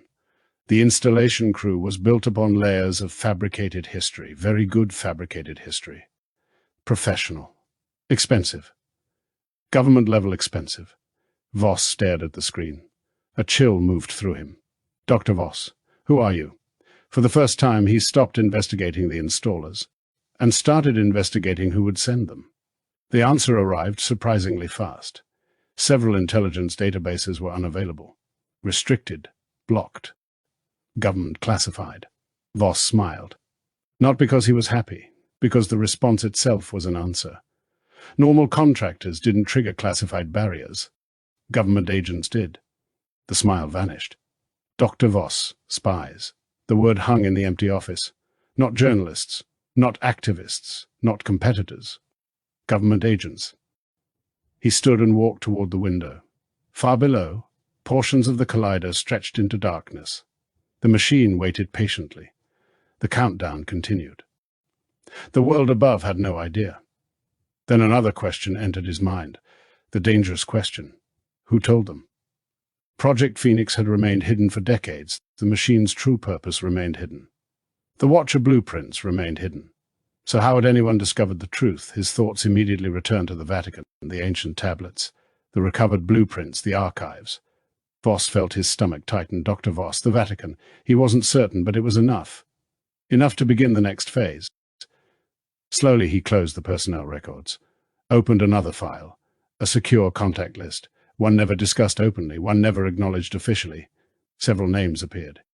Investors, sponsors, benefactors, people with enormous resources, people who believed in Project Phoenix, people who wanted the machine completed at any cost. Voss picked up the phone, then stopped. Not yet. First he needed proof, real proof. Proof he could place directly in front of them, proof that the installers were agents. Proof that somebody was trying to stop the machine. Only then would they act. Far above Europe, the mysterious light continued growing brighter, though Voss had no idea what Father Matteo and Agent Cole had just discovered inside the Vatican telescope. No idea that someone had finally seen beyond the light. No idea that the countdown he feared so much was no longer theoretical. For the first time in any cycle, judgment was approaching faster than the machine could compensate. And Dr. Eric Voss was about to become desperate. Chapter 15, The Man Outside the Market. The next afternoon felt almost normal. Almost. The asteroid stories still dominated the news. The mysterious light remained unexplained. Social media argued about everything. Life continued. At least on the surface. Maya pulled into the parking lot of a small corner market. The kind of place everyone simply called the Quickie Mart. Not because that was its actual name, because every town seemed to have one. Lena climbed out of the passenger seat. Lena. I'll be quick. Maya. That's what you said last time. Lena. And I was quick. Maya. 20 minutes isn't quick? The girls laughed and headed inside. 10 minutes later they emerged carrying snacks and drinks. The sun hung low in the sky. Cars moved through the parking lot. Everything felt ordinary, comforting. For a moment they forgot about asteroids, forgot about strange lights, forgot about the unsettling feeling that the world was changing. Voice. You girls got any change? They turned. An older man sat beside the wall near the entrance. Dirty clothes, long beard. Shopping cart filled with random belongings. The kind of person most people walked past without noticing. Maya. Sorry, we paid with debit cards. The man suddenly looked up. His expression changed instantly, not angry, passionate, like someone had just pushed a button. Man, debit cards, there it is. The girls exchanged glances. Lena, uh-oh. The man stood, not threatening, just animated, excited. Man, you think I was always a bum? The girls froze, not sure whether to leave or listen. Man, I used to manage e-commerce systems, major corporation, inventory management, order fulfillment, the whole thing. Maya. Okay. Man, do you know how permissions work? The girl said nothing, man. The system's locked. Everything's locked. Inventory, sales, access, all behind a door, and the default code. 777. He pointed dramatically toward the sky. Man, completion, perfection, the number of God. Lena whispered toward Maya. Lena, this is getting weird. Maya. Very weird, the man continued, completely ignoring them, or perhaps speaking directly to them. Neither could tell. Man. But if management wants full access, they change the permissions, change the code, open the door. 777 becomes 666. The girls looked at each other. Lena. I knew 666 was coming. Maya. Shh, man, you think they just made that number up? No. They've been showing you how the system works the entire time. The man's eyes became intense, almost frightening. Man, the beast system, permission, access, control. That's how it starts. Several people walking by pretended not to listen. But they were listening. Man, everybody thinks the mark is some giant mystery. You want to know what it is? He pointed directly at Maya's phone. Man, it's already in your hand. Maya instinctively looked down. Man, and the thing in your forehead, your thoughts, your opinions, your fears, everything you willingly upload, every day. Silence. Man, you hand it over for free. For a brief moment, neither girl knew what to say. Not because they believed him, because they didn't know if they completely disbelieved him either. The man suddenly laughed, then pointed toward the evening sky, toward the growing light. Man, the end is near. Judgment Day is upon us. Nobody listens until it's too late. Nobody ever listens. Then he grabbed his shopping cart and walked away, still talking to himself, still preaching, still warning anyone willing to listen. The girls stood silently, watching him disappear down the sidewalk. Lena. That was definitely weird. Maya. Yep. They climbed into the car. Maya started the engine. Neither spoke for several moments. Finally, Lena looked out the window. Lena. Do you believe any of that stuff? Maya. What stuff? Lena. End of days. Judgment Day. The whole thing. Maya thought for a moment. The asteroids, the strange light, the news reports, the growing feeling that something was changing. Maya. I don't know. Lena. Me neither. A moment passed. Then Maya smiled. Maya. All I know is... Who carries change anymore? Lena burst out laughing. Lena. Exactly. The car pulled out of the parking lot, driving toward home, toward another ordinary evening, neither realizing they had just heard one of the most important conversations of their lives, or that by tomorrow morning, the news would become much harder to ignore. Chapter 16, Never a Straight Answer. The next morning began with breaking news. Again, Maya stumbled into the living room carrying a bowl of cereal. The television was already on. Her father had left it running before heading to work. The news banner flashed across the screen. Breaking news. Mysterious light grows brighter. New asteroid impacts reported. News anchor. Good morning. Authorities continue monitoring several atmospheric impact events reported overnight. Officials confirm no casualties after a small object landed in a remote field in Nebraska. Another object impacted an unpopulated region of Russia. NASA maintains there is no immediate threat to the public. Maya rolled her eyes. Maya. Here we go again. A second anchor appeared. Second anchor. NASA officials continue observing the mysterious object visible in the night sky. Joining us now is Dr. Richard Evans from NASA. The screen split. A NASA scientist appeared remotely. Tired. Professional. Clearly overwhelmed. NASA official. At this time we are continuing observations. We do not yet know the nature of the object. Further study is required. First anchor. So to summarize, you still don't know what it is? NASA official. That is correct. Second anchor. Any chance we're looking at a second sun? The NASA official sighed. NASA official. No evidence currently supports that conclusion. The first anchor laughed. First anchor. Good. I'm already getting enough sunburn with one. The second anchor immediately pointed toward him. Second anchor. Like a lobster. Your girlfriend finally has a reason to throw you back into the sea. Too small of a catch. The studio erupted with laughter. Even the NASA scientist cracked a smile. NASA official. I'll leave that one unanswered. The segment ended. A few minutes later, Lena arrived. She dropped onto the couch beside Maya. Lena, anything new? Maya, nope. NASA still doesn't know. Lena, of course they don't. Maya, NASA. Both girls said it together. Maya and Lena. Never a straight answer. They burst out laughing. Seriously, they still can't answer why we haven't gone back to the moon. Exactly. The television continued playing in the background. The image of the mysterious light appeared again, brighter than before. Lena stared at it, thinking, then suddenly smiled. Lena, I have an idea, Maya. That's usually dangerous, Lena. Trust me, Maya, that's even worse. Without another word, Lena ran upstairs. A few moments later, she returned, carrying a large case. Maya, what's that? Lena. My brother's telescope. She opened the case. Inside sat one of the newest consumer telescope systems available, computerized, motorized, phone-connected. Maya. Your brother's going to kill you, Lena. Only if he finds out. That evening, the girls carried the telescope into the backyard. The mysterious light had already appeared above the horizon. The telescope connected to Lena's phone. Coordinates entered. Tracking initiated. The telescope rotated automatically. Motors hummed, then stopped, locked onto the target. Lena. Okay. Moment of truth. The live image appeared. At first, nothing, just light, exactly like every image on television. Maya, great. NASA's right. Lena, wait. Let's zoom. The telescope reached maximum magnification, still mostly light, though something appeared hidden within it.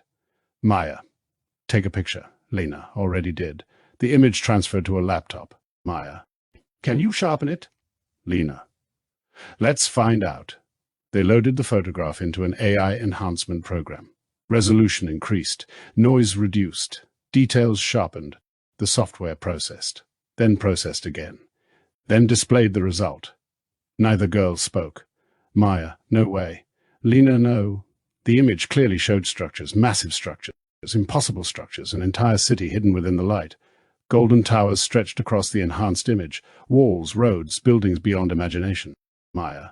Do you think everybody knows? Lena. If they do, they aren't telling us. Silence. Maya, we should post it. Lena. What if we get in trouble? Maya. For taking a picture. Lena. What if it's classified? What if it's aliens? What if men in black show up at our house? The girls laughed nervously, yet neither sounded completely convinced. Maya. You're right. A moment passed. Maya. But everyone needs to see this. Later that night, the girls entered the local library, baseball caps, sunglasses, trying far too hard not to look suspicious. Lena. We look ridiculous. Maya. That's the point. Using a public computer, they created an anonymous account, uploaded the image, added no explanation, no names, no location, nothing. Just the photograph. Lena, think anyone will see it? Maya, probably not. Lena, they're going to laugh at us. Maya, maybe. At least we tried. The upload completed. The girls gathered their things. Lena, see you tomorrow. Maya, yeah. Try not to get arrested by secret government agents. Lena, you too. They laughed, said goodbye, and headed home. Neither girl checked the post again, neither saw the first comments, or the first shares, or the first reposts, or the first astronomers downloading the image. By sunrise, the photograph would be everywhere, and the world would never be the same. Chapter 17 Viral. The first person who saw the image thought it was fake. The second person thought it was AI generated. The third person downloaded it. The fourth person enhanced it. The fifth person reposted it. By sunrise, nobody could stop it. Maya's phone began vibrating before she woke up. Message. Message, message, message. Notification after notification. Still half asleep, she reached for her phone. Her eyes widened. Maya. What? Hundreds of alerts, thousands of comments, millions of views. She immediately called Lena. Lena, did you see it? Maya, it's everywhere. Lena. Everywhere. Neither girl could believe what they were seeing. The anonymous post from the library had spread across the internet overnight. Social media. Forums, video channels, news sites, astronomy groups, everywhere.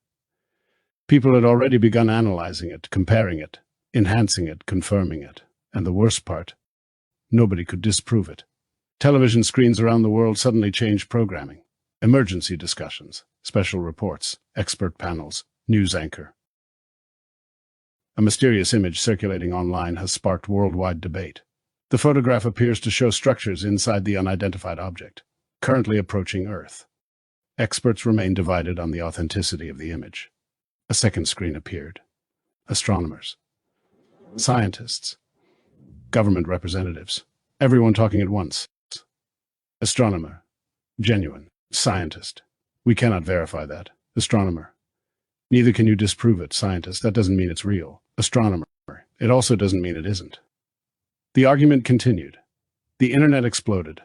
Some called it aliens, some called it a hoax, some called it proof of God, some called it the end of the world. By noon, influencers had discovered it. That made everything worse. Live streams appeared everywhere, millions of viewers, people aiming telescopes toward the sky, attempting their own photographs, and many succeeded. Not perfect, not as clear as the original, but enough. Enough to confirm something was there, something structured, something artificial, something impossible. Washington, D.C., the president stared at a wall of television screens. Every network carried the story. Every nation discussed it. Every government demanded answers. President, please tell me somebody has control of this. Nobody answered. Because nobody did. The story had become too large, too fast, too global. The Vatican had already seen the image. Father Matteo stood silently in the observatory, watching the world's reaction, watching humanity discover what he already knew. Father Matteo. So much for keeping it secret. Agent Cole stood beside him. Cole, I think that ship sailed yesterday. Neither smiled, because they both understood something terrifying. The image itself wasn't causing panic, the lack of answers was. Meanwhile, deep beneath CERN, Dr. Eric Voss watched the news from his office. The image filled the screen, the same image now seen around the world, the same image now impossible to hide. For several moments he simply stared. Dr. Voss, no. His voice barely escaped his lips. The image had changed everything. Governments would panic. The public would panic. And panic created pressure. Pressure created mistakes. Not yet. Voss immediately grabbed a secure phone. Dr. Voss, get me the project directors. Now. The countdown had entered a new phase. The world now knew something was coming. They just didn't know what. Outside CERN, the first protest signs began appearing. Only a few at first. A handful of people. Questions, accusations, conspiracy theories, religious warnings. Nobody paid much attention. Yet. But by the end of the week, there would be thousands. And somewhere in a quiet suburban neighborhood, 2 teenage girls sat staring at a laptop screen, watching the world react to a photograph they never expected anyone to believe. Lena? We should probably keep this to ourselves. Maya? Definitely. Lena, nobody can ever know it was us. Maya. Agreed. Neither realized that at least 3 intelligence agencies, 2 governments, the Vatican and Dr. Eric Voss, were already trying to identify who uploaded the photograph, and every one of them was getting closer. Chapter 18, The Question. Dr. Eric Voss couldn't sleep. The image haunted him, not because of what it showed, because of what it meant. For decades, Project Phoenix had operated in secrecy. Cycle after cycle. Reset after reset, the machine always worked, history always restarted, the 5th day never arrived. Now something was different. The image proved it, the delays proved it, the installers proved it, the timeline was changing, and he no longer understood why. His office television continued replaying coverage of the viral photograph. Experts argued, governments denied, religious leaders speculated, nobody had answers. Voss switched the television off. Silence. At last. His eyes drifted toward the ancient Watcher blueprints pinned to the wall. The same blueprints that had guided Project Phoenix. The same blueprints that made the machine possible. The same blueprints that promised escape. Dr. Voss. What am I missing? Nobody answered. Hours passed. Midnight came and went. Still he sat there, studying reports, reviewing personnel records, analyzing schedules, looking for something. Anything. Then his eyes landed on a name, a supplier. One of the delayed components, a component that had never been delayed in previous cycles. Not once. The realization struck him. Dr. Voss. The installers. Not the parts. Not the suppliers. The installers. The people themselves. Every path led back to them. He stood. Decision made. There was only one place left to seek answers, a place he had avoided for years. a place he promised himself he would never return to. Yet desperation changes people. Deep beneath the Collider complex existed older tunnels, older than the machine, older than the facility. Tunnels discovered during the earliest excavation phases. Most personnel never knew they existed. Voss carried a flashlight as he descended. The deeper he traveled, the older the stone became. Concrete gave way to bedrock. Modern engineering gave way to forgotten chambers. Eventually he reached a door. Steel, unmarked, hidden behind maintenance access corridors. The key still worked. The lock disengaged. The chamber beyond was circular, ancient, silent. Symbols covered the walls, not scientific symbols, older ones. The symbols found on portions of the Watcher tablets. A stone altar sat in the center. Voss stared at it. Memories. Not memories from this life. Memories from previous cycles, fragments, pieces, enough to remind him why he hated this place. Dr. Voss.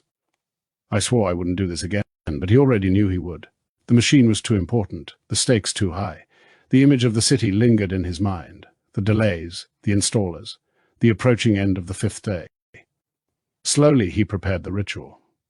Not because he enjoyed it, not because he believed in it, because it had worked before. A frightened woman sat nearby, drugged, barely conscious, confused, unaware of where she was. Voss refused to look directly at her. It made the process easier. The ancient words returned to him effortlessly, as though he had spoken them many times before. Perhaps he had. The chamber grew cold. The symbols along the walls seemed to darken. The air itself felt heavier. Then came silence. Absolute silence.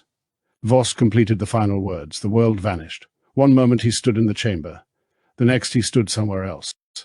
A place without walls, without sky, without distance. Only darkness. A presence emerged. Not fully visible. Not fully formed. Something old. Something intelligent. Something that did not belong to the physical world. Presence. Your offering is accepted. The voice seemed to come from everywhere at once. Dr. Voss, I have a question. Presence. Ask. Voss hesitated. Not from fear, from uncertainty. Dr. Voss, the installers, who are they? The darkness shifted. Presence, agents. Voss nodded. He expected that answer. Dr. Voss. Silence. Long silence. Then, the presence answered. Presence there protected. Voss frowned. Dr. Voss, protected by whom? As though the question itself caused pain. Power opposes us. Dr. Voss, what power? The presence recoiled. For the first time it sounded afraid. Then it screamed a single word. Presence. Light. The darkness exploded. The presence vanished. Gone.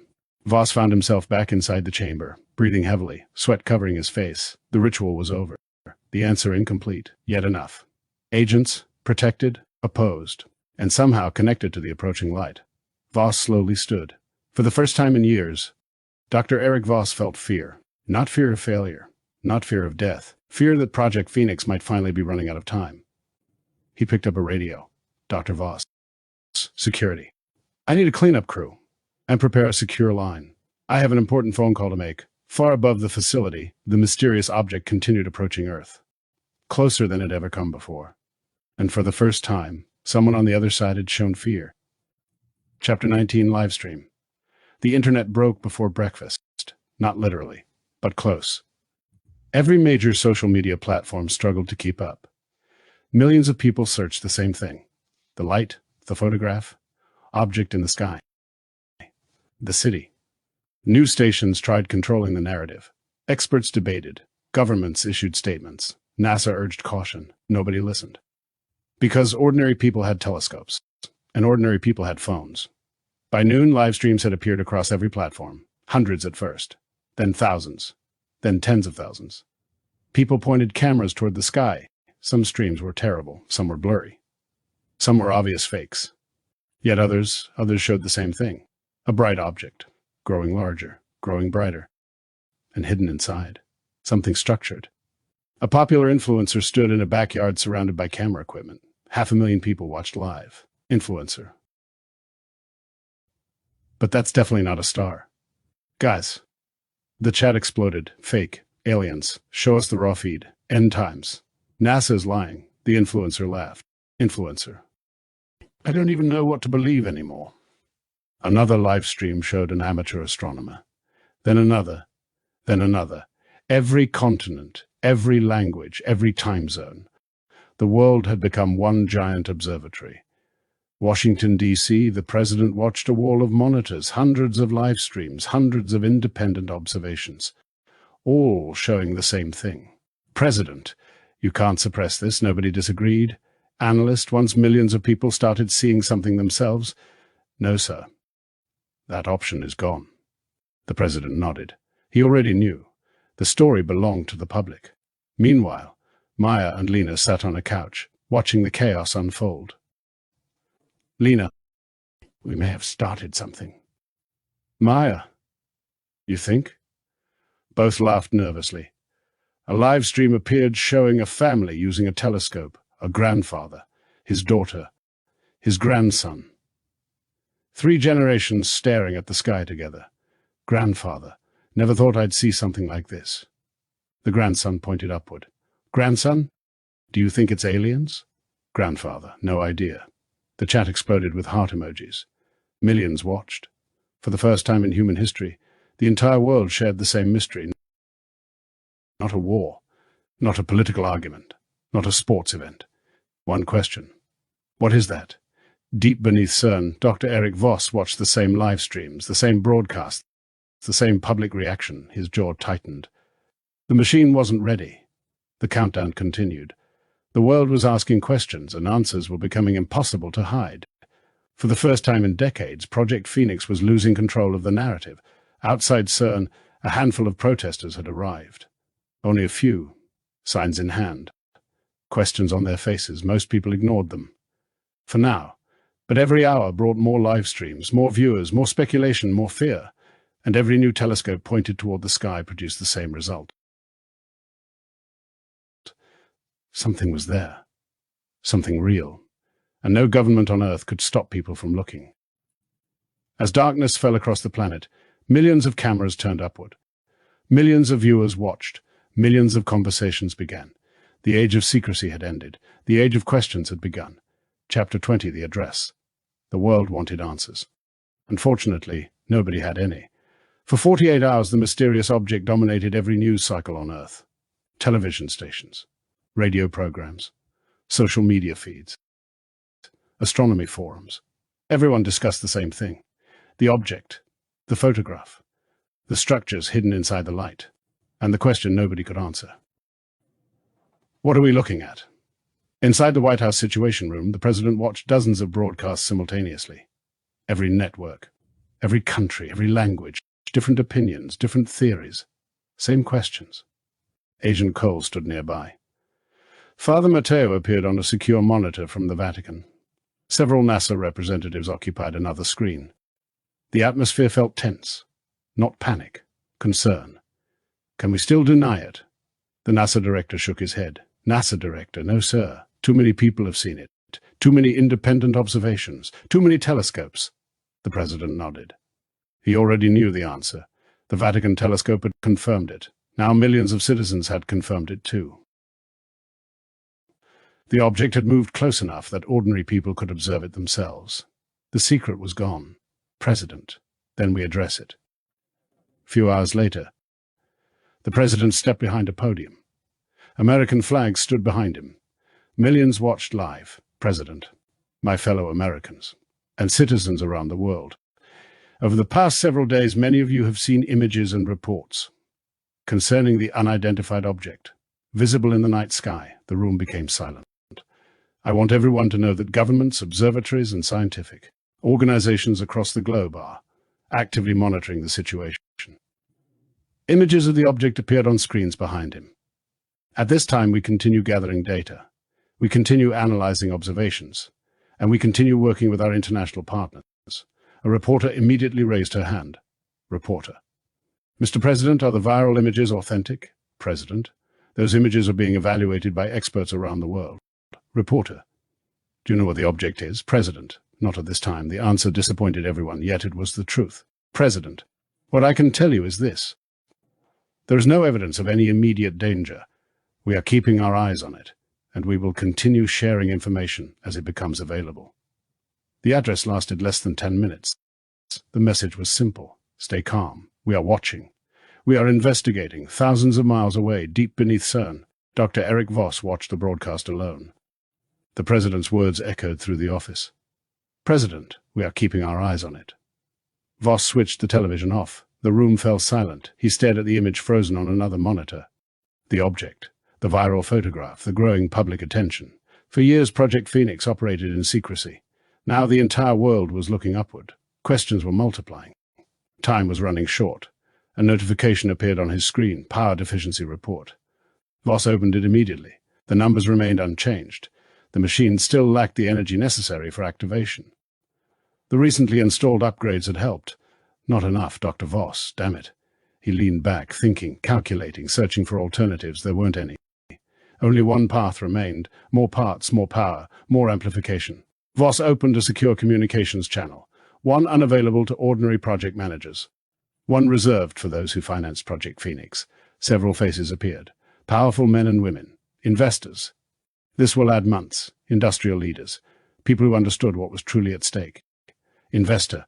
We saw the president's address. Dr. Voss. Then you understand why I'm calling.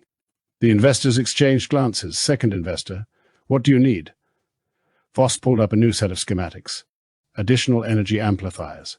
Enhanced field regulators. Power control assemblies. Dr. Voss. Another production run. Immediately. The investors studied the designs. The room remained silent. Investor. Dr. Voss. Not if manufacturing starts tonight. Another investor leaned forward. Third investor. Can the machine still be completed? Voss didn't hesitate. Dr. Voss. Yes. Investor. Then we'll make it happen. The call ended. Voss sat alone. The machine schematics glowing before him. The object glowing from another screen.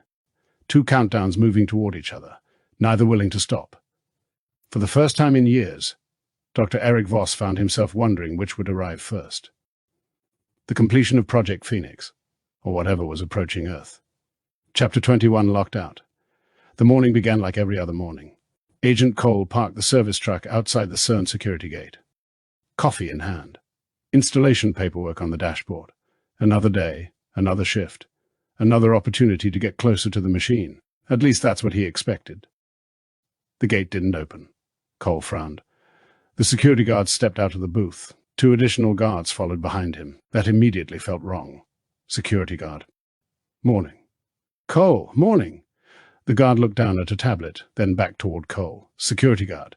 I'm afraid there's a problem. Agent Parker glanced over. Agent Parker, what kind of problem? The guard's expression remained professional. Cold. Almost rehearsed. Security guard. Your credentials have been revoked. Silence.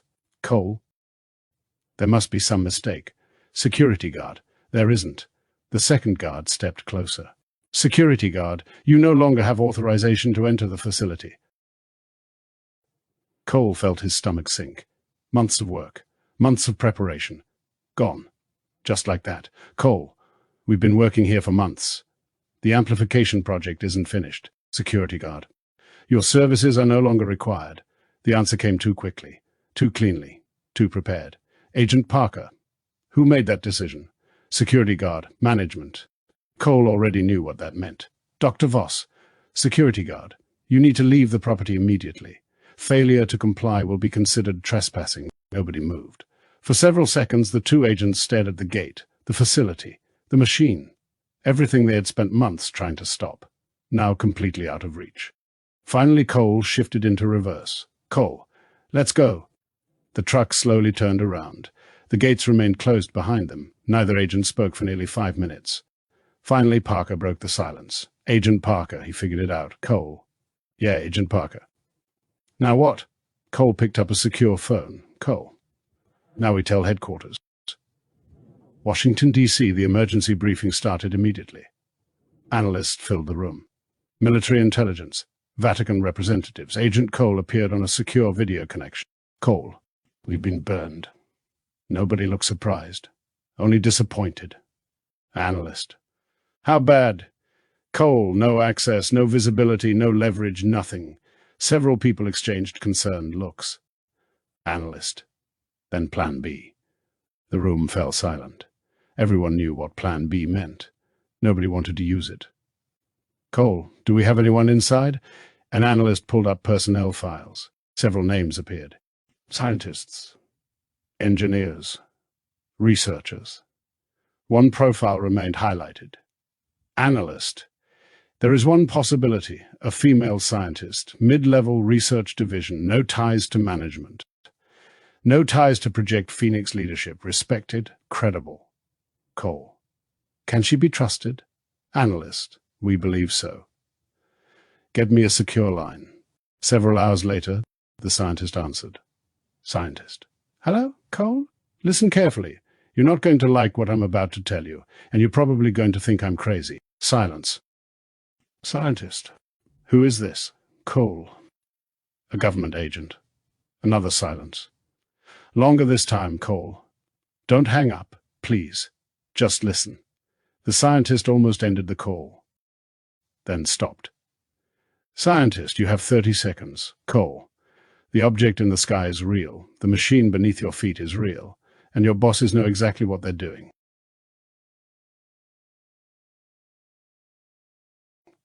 No response.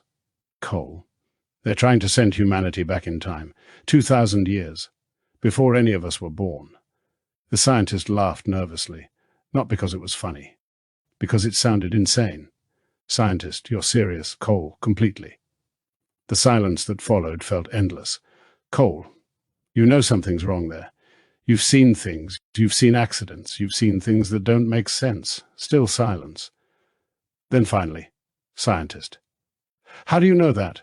Cole looked toward the analysts. Nobody spoke. Nobody needed to.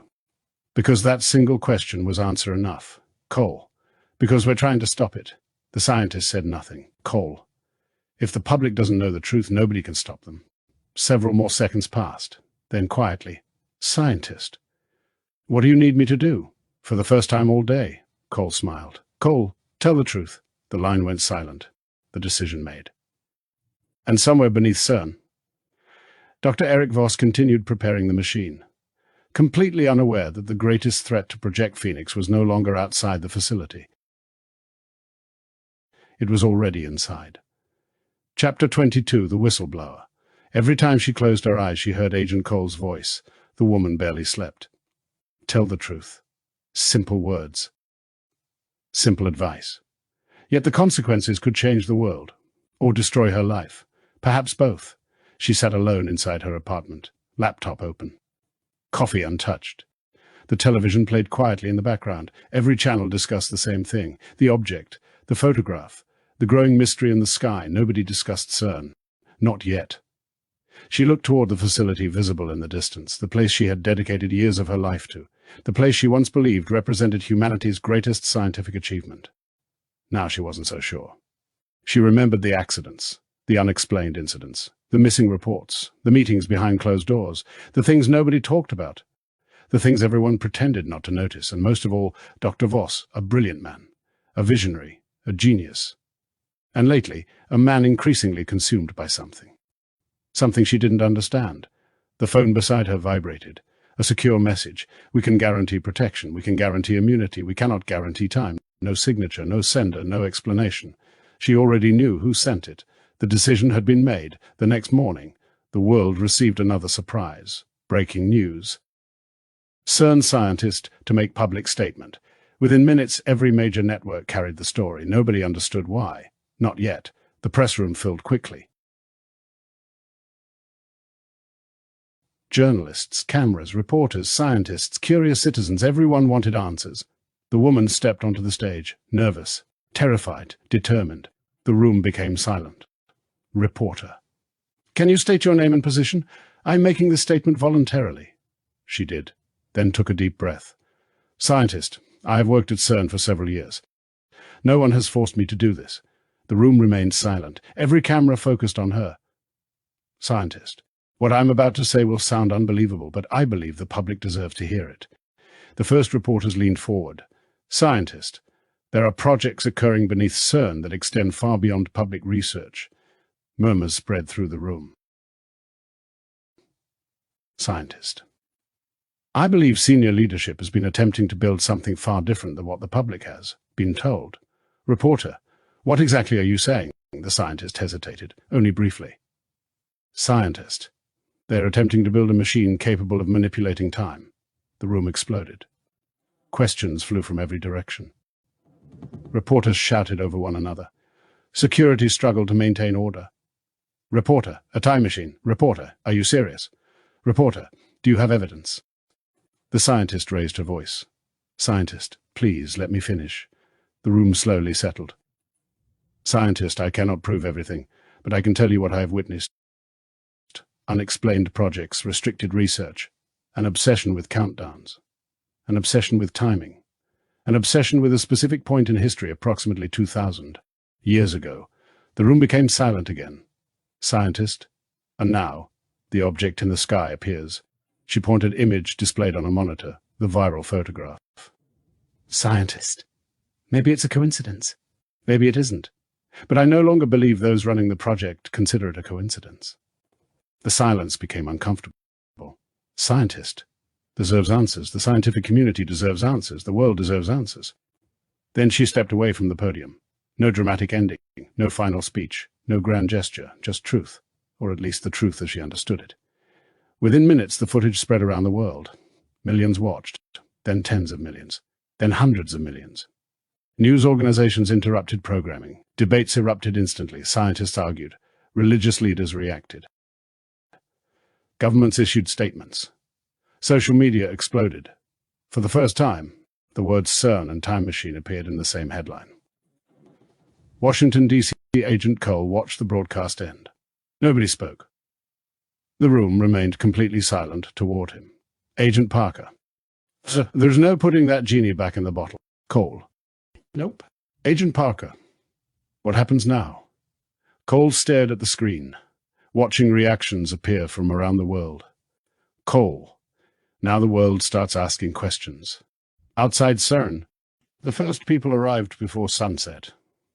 Only a few, a dozen maybe, handwritten signs, questions, curiosity, concern. By midnight there were hundreds, and by the following morning there would be thousands. For the first time in its history, the facility had become the center of worldwide attention, and the crowd was still growing. Chapter 23, The Gathering.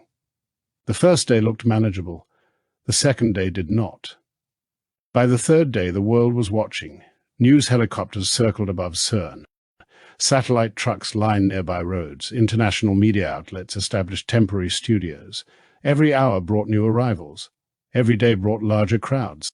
Some came carrying signs. Some carried cameras. Some carried Bibles. Some carried scientific journals. Others simply wanted answers.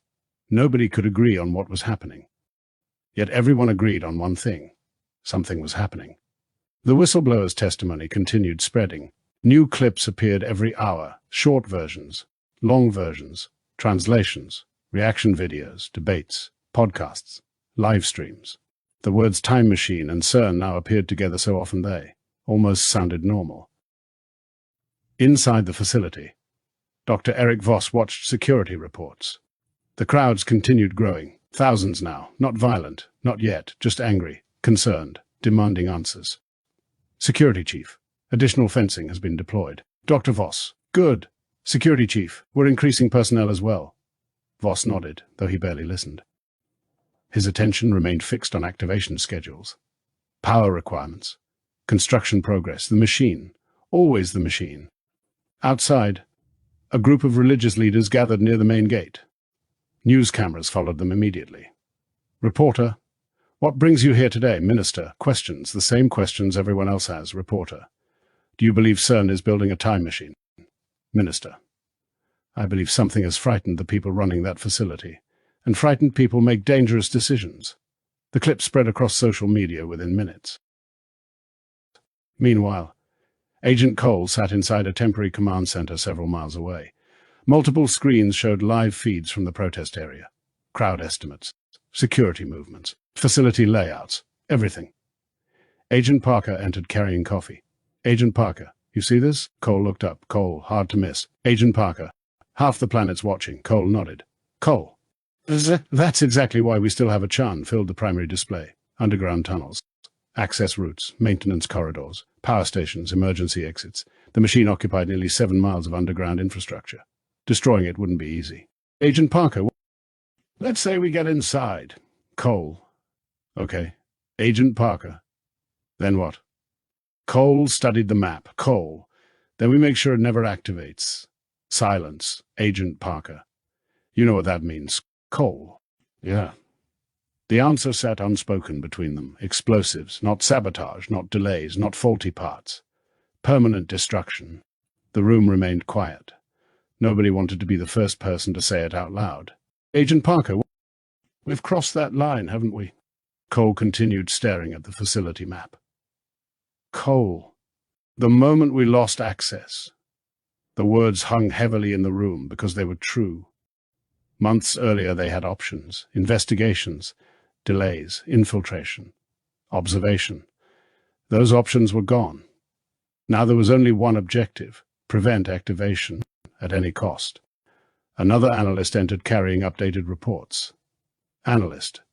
Securities focused almost entirely on the crowds. Cole immediately looked up. Cole, show me. The analyst displayed deployment maps, guard placements, patrol routes, response teams, nearly everything concentrated near public entrances. Perimeter security. Media checkpoints. Crowd control. The farther away from the main gates, the fewer personnel remained. Cole slowly smiled. Agent Parker. What? Cole? The crowd. Agent Parker. What about it? Cole. They're looking at it the wrong way. Parker frowned. Agent Parker. Meaning? Cole pointed toward the security map. Cole. Everyone thinks the crowd is the story. His finger moved toward the facility itself. Cole. The crowd is the distraction. Silence. Several agents exchanged glances. Then realization spread through the room. The protesters didn't need to break into CERN. They didn't need to storm the gates. They didn't need to do anything. Simply by existing, they were forcing security to look outward, which meant fewer eyes looking inward. Agent Parker, you think we can get in, Cole? I think we can get close. For the first time since being expelled from the facility, hope returned. Outside, the crowd continued growing. Thousands became tens of thousands. Candles appeared, signs appeared, songs appeared, arguments appeared, prayers appeared. And high above all of them, the mysterious object continued approaching. Larger, brighter, visible now from nearly every continent. The countdown had entered its final stage, and both sides were running out of time. Chapter 24, The Breach. The crowd had become a city. Tents stretched across fields surrounding CERN. News crews occupied every available parking lot. Helicopters circled overhead. Generators hummed day and night. People from every nation seemed to arrive daily. Scientists, pastors, students, conspiracy theorists, families, curious tourists. Everyone wanted answers. Inside the Patriot Command Center, nobody cared about the crowd anymore. They cared about the opportunity. A large map of CERN filled the wall. Every tunnel, every maintenance corridor, every power station, every emergency route. Agent Cole stood at the center of the room. Cole. All right, this is it. Nobody spoke. Cole. No more delays. No more infiltration. No more waiting. The room remained silent. Cole. We get one shot. Several agents nodded. Cole. If the machine activates, we lose. Nobody argued, because everyone understood what was at stake. An analyst changed the display. The 7-mile collider ring appeared. Highlighted sections glowed red. Analyst. These are the critical points. Multiple locations illuminated. Analyst. One charge won't do it. Cole. How many? Analyst. Enough to collapse the system permanently. The room became quiet. The operation was no longer theoretical. It was real. Agent Parker. How many teams? Cole. 4. His finger moved around the facility map. Cole. Each team handles a different sector. Another agent frowned. Agent, 7 miles underground. We're going to be spread thin. Cole. We don't have a choice. Nobody disagreed. The machine was simply too large. The analysts continued. Analyst. The security focus remains on crowd management. Patrol frequency inside the facility has decreased substantially. Cole nodded. Exactly what he wanted to hear. Cole. Good. The room turned toward him. Cole. The crowd gets the headlines. We get the machine. For the first time that day, several people smiled. Meanwhile, deep beneath CERN, Dr. Eric Voss reviewed the activation schedule. The final replacement parts had entered production. Manufacturing was moving around the clock. Investors demanded updates daily. The machine was closer than ever. Yet something still bothered him. The installers, the delays, the whistleblower. Too many events, too many coincidences. His instincts screamed that something else was coming. Dr. Voss. "What are you planning?" The empty office offered no answer. Outside, the crowd continued growing. A reporter stood before a sea of people. Reporter. Crowds continue expanding around CERN tonight as demonstrators demand transparency regarding allegations made by former employees. The camera panned across thousands of faces, candles, signs, prayers, arguments, hope, fear. The world had become obsessed. No one talked about sports anymore. No one talked about elections. No one talked about celebrity scandals. Only one subject mattered, the object in the sky, and CERN. Back inside the Patriot Command Center, the final operation briefing began. Cole, once we're inside, silence. No heroics, no improvising. Plant the charges. Move to extraction points. Several agents checked equipment. Maps, radios, timers, Cole. If something goes wrong, the mission comes first. Nobody liked hearing that. But everyone understood. Agent Parker, and if we run into Voss? The room became quiet. Cole considered the question. Cole. Avoid him if possible. Agent Parker. And if not? Cole stared at the facility map. Cole. Then we finish what we came to do. The answer lingered, uncomfortable, necessary. Hours later, the teams loaded equipment into unmarked vehicles.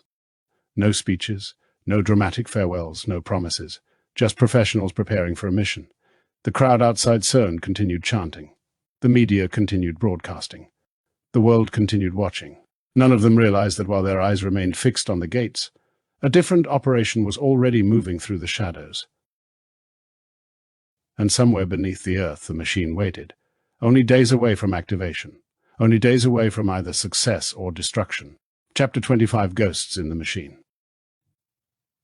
The breach began at 2:13 a.m. No moon, no helicopters overhead.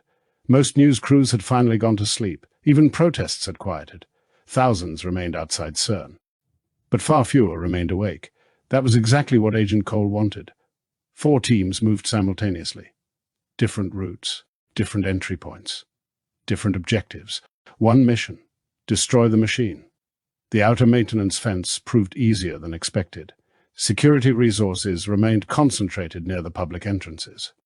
The crowds, the cameras, the media. Everything Voss feared was happening outside, not inside. Exactly as planned. Cole descended into a service tunnel, flashlight off. Night vision on. Stretched endlessly ahead. Agent Parker, Team 2 inside. Agent Team 3 inside.